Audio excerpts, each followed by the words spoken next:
Hello friends, আজ আমি আপনাদের কাছে শেয়ার করব ফ্রায়েড রাইসের রেসিপি।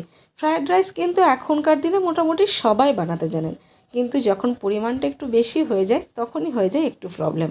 বিশেষ করে আমাদের এই গ্রাম্য সাইডে বা গ্রাম্য এলাকার দিকে কিন্তু কম রাইস কোনোভাবেই বানানো হয় না, কারণ বাড়িতে মেম্বারও বেশি থাকে। আর রাইস বা যে কোনো জিনিসই বলুন, পোলাও, বিরিয়ানি, এই ধরনের জিনিস কিন্তু অনেকটা পরিমাণে বানানো হয়।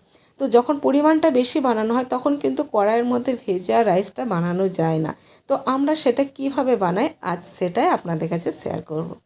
পুরো রেসিপিটা দেখুন, আশা করি আপনাদের ভালো লাগবে। তো আমার চ্যানেল হাঙ্গার কেপ ডিলাইটে আপনাদের সবাইকে স্বাগত।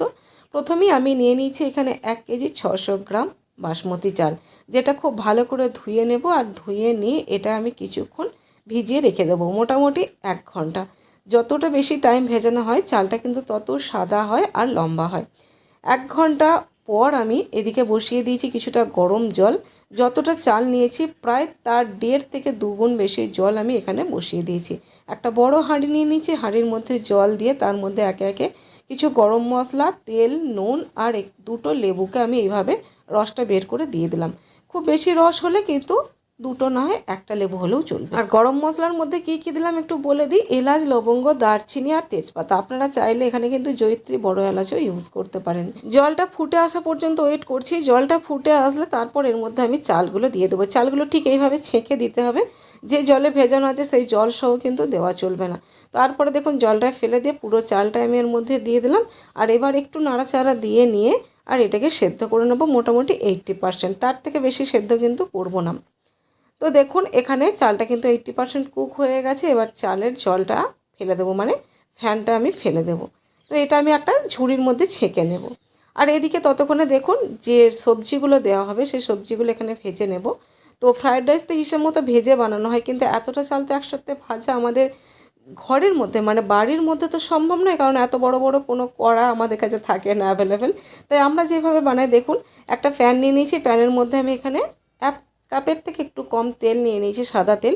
আর তার মধ্যে 2 টেবিল স্পুন ঘি দিয়ে দিলাম। আর দিয়ে দিলাম গোটা গরম মশলা ফোড়ন। এখানে আছে এলাচ, লবঙ্গ, দারচিনি। তারপর বেশ ভালো মতো সুগন্ধ বের হয়ে গেলে এখানে আমি দিয়ে দিচ্ছি গাজর, সরু সরু লম্বা লম্বা করে কেটে রাখা গাজর। বিনস আছে, সেটাও একটু ছোট ছোট করে একটু বাঁকিয়ে নিয়ে কাটা আছে। আর ক্যাপসিকাম। 3টে সবজি অ্যাড করব, তবে প্রথমেই গাজরটা একটু নরম করে নেব, তারপর বিনস আর ক্যাপসিকামটা অ্যাড করব, কারণ ওই দুটো জিনিস খুব বেশি নরম হয়ে গেলে ভালো লাগে না। তো গাজরটা দেখুন এখানে অনেকটাই নরম হয়ে গেছে। এবার এর মধ্যে আমি অ্যাড করে দেবো বিনস আর ক্যাপসিকাম।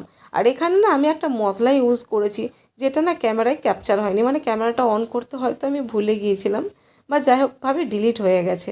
এখানে না আমি একটা জয়িত্রী নিয়ে আর একটা জায়ফলের অর্ধেকটা নিয়ে গুঁড়ো করে আর এর মধ্যে মিশিয়েছি।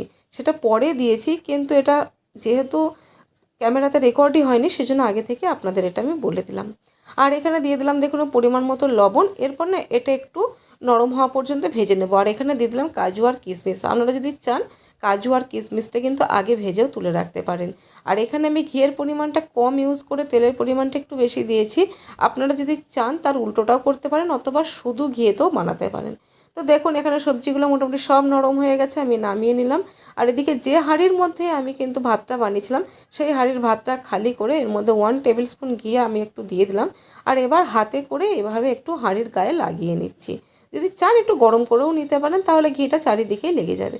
তো হাঁড়িটা হালকা একটু গরম ছিল, তাতে ঘিটা কিন্তু গলে গেল বলে আমি আর গরম করছি না। এবার দেখুন আমরা যেভাবে বিরিয়ানির লেয়ার বানাই ঠিক সেইভাবে লেয়ার বানিয়ে নেব। তো প্রথমেই আমি দেখুন কিছুটা ভাত দিয়ে দিলাম। এবার যে সবজিটা আমি ভেজে রেখেছি সেই সবজিটা আমি এর মধ্যে দিয়ে দিচ্ছি। তো পুরোটাই একসাথে দেওয়া চলবে না, কারণ 3টে 4টে লেয়ার বানানো হবে, তাই কিন্তু ঠিক এইভাবে দিতে হবে। দিয়ে দিলাম অল্প চিনি, অল্প মানে যেরকম চিনি লাগবে পুরো ভাতের জন্য সেটাকে আমি ভাগ করে নিয়েছি। ছটা লেয়ার বানাবো সেই ভাগে ভাগে আমি চিনিটা দিয়ে দেবো। আর এখানে একটা কথা বলে রাখি, ভাতটা একটু গরম থাকলেই ভালো হয়। খুব বেশি ঠান্ডা হয়ে গেলে কিন্তু চিনিটা গলতে একটু অসুবিধা হয়, তখন কিন্তু অন্য একটা প্রক্রিয়া বা অন্য একটা প্রসেসের সাহায্য নিতে হয়। তো দেখতে পাচ্ছেন ভাতটা কিন্তু হালকা হালকা গরম আছে, হালকা হালকা এখানে কিন্তু বাষ্পটা বোঝা যাচ্ছে, মানে ভাবটা সেটা বোঝা যাচ্ছে। আর এদিকে সবজিটাও গরম আছে, এতেই কিন্তু অনেকটাই নরম হয়ে যাবে চিনিটা। আর যদি না হয় তার জন্য তো আলাদা কী প্রক্রিয়া করতে হবে সেটা আপনাদের বলে দিচ্ছি পরে। তো যাই হোক, দেখুন আমি সমস্ত লেয়ারগুলো বানিয়ে নিয়েছি, আর প্রত্যেক লেয়ারে একটু করে সবজি, একটু করে তেল, ঘি আর একটু করে চিনি দিয়েছি, আর সবার শেষে ওপর থেকে অল্প একটু ভাত দিয়ে এবার এটাকে আমি ঢাকা দিয়ে দেবো। এবার বলে দিই, ভাতটা যদি ঠান্ডা হয়ে যায় কী করবেন। তো প্রথমেই দেখুন আমি গ্যাসটা কিন্তু অন করে নিয়েছি, আর এবার এই গ্যাসটা 1 মিনিট, খুব বেশি হলে 1 মিনিটের জন্য একদম সিমে করে একটু গরম করে নেবেন। তারপর এই অবস্থায় রেখে দেবেন মোটামুটি 15 মিনিট। 15 মিনিট পর ভালো করে উল্টে পাল্টে নাড়িয়ে চাড়িয়ে কিন্তু মিশিয়ে নিতে হবে, যাতে কিন্তু খুব ভালোভাবে মিশে যায়। তো আমি ঠিক সেম প্রসেসে কাজটা করে নিয়েছি। এবার এটাকে আমি সার্ভ করে দিলাম, দেখুন। আর দেখতে পাচ্ছেন প্রত্যেকটা ভাত কতটা ঝরঝরে হয়েছে, আর দেখতে কিন্তু অপরূপ হয়েছে।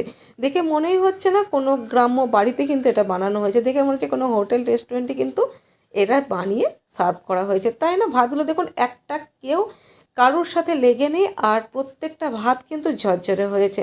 আর আমি এটা সার্ভ করেছি চানা পনির আর চিকেন কোরমার সাথে। চানা পনির রেসিপি গতকাল আমি আপনাদের কাছে শেয়ার করেছি, আর গতকাল বলেছিলাম যে রাইসটা আজ আমি শেয়ার করব, আর আগামীকাল আপনাদের কাছে শেয়ার করব এই চিকেন কোরমা রেসিপি। অবশ্যই কিন্তু সাথে থাকবেন চ্যানেলটা সাবস্ক্রাইব করে। তো আজকের বানানো রাইস আপনাদের কেমন লাগলো সেটা অবশ্যই কমেন্টে জানাবেন। ভালো লাগলে একটা লাইক করে দিয়ে যাবেন, আর নতুন বন্ধু হলে চ্যানেলটা সাবস্ক্রাইব করে আমার পাশে থাকবেন। বেল আইকনটা প্রেস করে দেবেন যাতে ভিডিও নোটিফিকেশান আপনাদের কাছে পৌঁছে যায়। আর ফেসবুক থেকে যদি রেসিপিটা দেখে থাকেন অবশ্যই পেজটাকে ফলো করে দেবেন। তো আজকের মতো বিদায় নিচ্ছি, আবার দেখা আগামীকাল চিকেন কোরমার সাথে। আজকের মতো টাটা।